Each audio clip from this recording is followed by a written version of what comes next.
Eh bien, bonjour à tous. Je vous propose de vous installer rapidement. Je vois que vous êtes venus nombreux pour assister aux révélations. Quel est le contenu des recommandations françaises sur le traitement systémique du psoriasis en plaques de l'adulte? Alors, je suis la seule parmi les orateurs à avoir des liens d'intérêt avec quasiment l'ensemble des laboratoires pharmaceutiques qui développent des molécules dans le psoriasis. Et si je suis ici ce jour, c'est que j'ai la charge importante, mais aussi le très grand plaisir d'être la présidente du groupe de recherche sur le psoriasis de la Société française de dermatologie. Et en fait, notre groupe, qui est donc un groupe thématique de la Société française de dermatologie, compte environ 124 membres actifs qui élisent un conseil scientifique de 20 membres. Et au sein de ce conseil scientifique, un bureau est élu pour 3 ans. J'ai donc la tâche d'assurer la présidence pour 3 ans. Je suis aidée pour cela par Marie Bello-Barry, qui est notre secrétaire, par Marie-Alette Richard, qui est notre trésorière, et par Julie Charles, qui est notre vice-présidente et notre responsable de notre nouveau site web. Et nous avons un past président, qui est le professeur Karl Paul de Toulouse, qui a été à l'origine du projet qu'on va vous proposer aujourd'hui. Alors en effet, dans les missions statutaires du groupe SO, il y a le fait, une des missions principales notamment, est de proposer des références et des lignes de conduite pour la prise en charge des malades qui souffrent de psoriasis. Et donc, nous avons souhaité que soient créées enfin des premières recommandations françaises pour l'utilisation des traitements systémiques dans le psoriasis modéré à sévère de l'adulte. Et pour cela, nous avons confié ce travail à un groupe de travail, dit le groupe de travail des recos, qui sont les personnes qui sont représentées sur cette diapositive. Le président du groupe de travail est le professeur Bernard Guillot de Montpellier, qui a présidé ce groupe et qui a été le responsable méthodologique. C'est en quelque sorte le garant de la méthode. Et ensuite, nous avons 3 jeunes et brillants dermatologues, de véritables avions de chasse. Moi qui ai travaillé avec eux depuis 18 mois, je vous l'assurer, ce sont des avions de chasse. Ce sont très certainement les futurs universitaires en dermatologie. Il y a donc le docteur Florent Amatoré, qui vient de Marseille, et qui a donc fait partie du groupe bibliographique et rédacteur, le docteur Marie Taubert, chef de clinique à Toulouse, groupe bibliographique et rédactrice, et le docteur Axel Villani de Lyon, pareil, groupe bibliographique et rédacteur.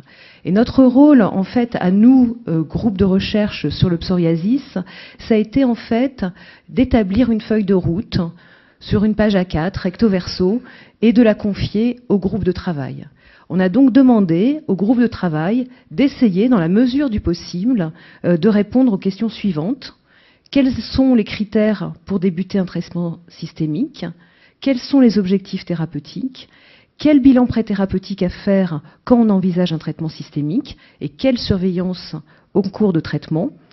Nous avons souhaité nous démarquer par rapport aux recommandations existantes, et notamment les recommandations, par exemple, européennes, manquaient d'une certaine praticité, et nous avons voulu que des fiches pratiques courtes soient établies pour chaque traitement systémique.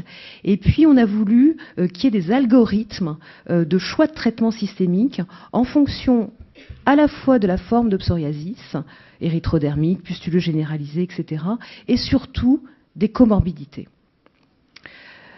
Alors, le groupe de travail a travaillé.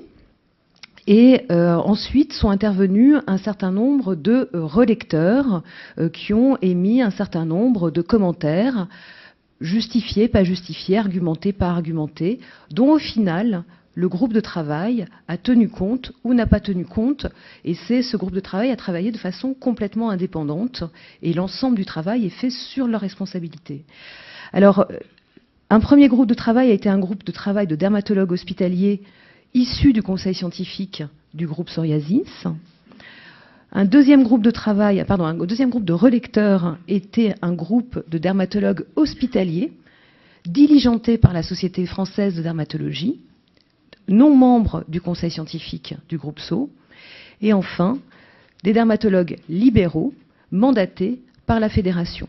Et donc nous tenions à remercier particulièrement, vous êtes, je crois, certains dans la salle, d'ailleurs peut-être vous identifiez, hein, levez la main, peut-être ceux qui ont participé à la relecture. Je vois Pierre Bravard, je vois Nathalie Quillet, je vois Nathalie Benetton, je vois Anne Bénédicte, voilà, et je vois Philippe Sellerier, voilà. Donc un très très grand merci pour ce travail très important de relecture, et tout en sachant qu'il y a eu aussi d'autres relecteurs, notamment ça a été relu par l'association des patients, et ça a été relu aussi par les rhumatologues, par les gastro-entérologues, par les endocrinologues par exemple. Alors, que vont devenir ces recos? Elles vont vous être en quelque sorte dévoilées aujourd'hui. Et en fait, elles se présentent actuellement sous la forme de 2 manuscrits, un texte court et un texte long, qui vont être soumis dans les jours qui viennent à une revue anglo-saxonne. Et nous achèterons bien évidemment les droits pour un accès libre. Et cette publication devrait voir le jour vers on va dire, la mi-2018. Il y aura également une publication en français dans les annales. Et entre-temps, ce forum sera hébergé sur le site de notre groupe et constituera jusqu'à la publication l'accès aux recommandations. Alors j'en profite juste pour signaler l'adresse de notre nouveau site où vous pourrez suivre l'actualité du groupe PSO et notamment des recommandations sur notre site qui a aussi, j'en profite pour faire juste une remarque à visée institutionnelle, on a aussi actualisé la fiche d'information pour les patients que vous pouvez trouver sur ce site. Alors comment va se dérouler ce forum ? Dans un premier temps, on va vous présenter la méthodologie qui a été employée pour établir ces recos. Et puis ensuite, on va rentrer dans le pratico-pratique. On va vous présenter les principaux algorithmes, les objectifs thérapeutiques, le choix thérapeutique en première ligne dans le psoriasis en plaques sans comorbidité, le choix thérapeutique en fonction de situations particulières, le choix thérapeutique en fonction de formes cliniques particulières du psoriasis, et le tout vous sera illustré par 4 cas cliniques illustratifs. Alors vous avez remarqué sans doute que nous devions être 5 pour animer ce forum.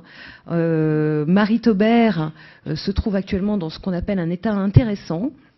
Et pour éviter une urgence obstétricale, nous l'avons autorisée à rester chez elle à Toulouse, mais elle a bien entendu activement participé à la préparation de ces recommandations et puis surtout de leur présentation. Et Bernard Guillot a une réunion institutionnelle extrêmement importante et vous prie d'excuser son absence. Donc je vais passer la parole à Axel Villani, qui va commencer à vous présenter la méthodologie. En ce qui concerne les questions, je vous propose de les noter fur et à mesure pour qu'on puisse regrouper à la fin toutes les questions. Et on vous demandera, c'est très important, de vous identifier avant de poser les questions. Et notamment, c'est très intéressant de nous préciser si vous êtes dermatologue libéral, dermatologue hospitalier, mixte, voire avec une activité industrielle. Merci beaucoup, bon forum.